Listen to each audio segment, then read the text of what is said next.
ખેડબ્રહ્મા શહેર બ્રહ્માજી ચોકમાં સમૂહ આરતી આયોજન કરવામાં આવ્યું। રામ જન્મભૂમિ મંદિર પુનઃ પ્રાણ પ્રતિષ્ઠા મહોત્સવ અંતર્ગત ઉજવણી રૂપે ખેડબ્રહ્મા શહેરમાં આજે સાંજે 8 કલાકે બ્રહ્માજી ચોકમાં સમૂહ આરતીનું સુંદર આયોજન કરવામાં આવ્યું હતું, જેમાં મોટી સંખ્યામાં ભાઈઓ બહેનો ઉપસ્થિત રહીને સમૂહ આરતી ઉતારી હતી।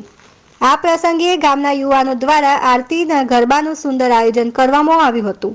જયેશ ઠાકોર, ખેડબ્રહ્મા।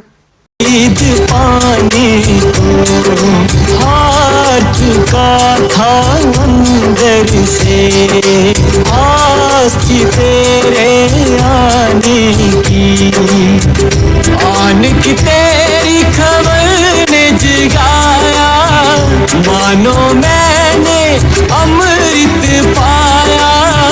धन्य हुए हैं अभागे नयन दो, दर्श जो तेरा पाए हैं, दर्श जो तेरा पाए हैं, पाए। सजा दो फूलों से नगरी अयोध्या, राम आए हैं। सजा दो फूलों से नगरी अयोध्या, राम आए हैं। मेरे श्री राम उग्र क्रोध का नहीं मैं धैर्य का प्रमाण हूँ,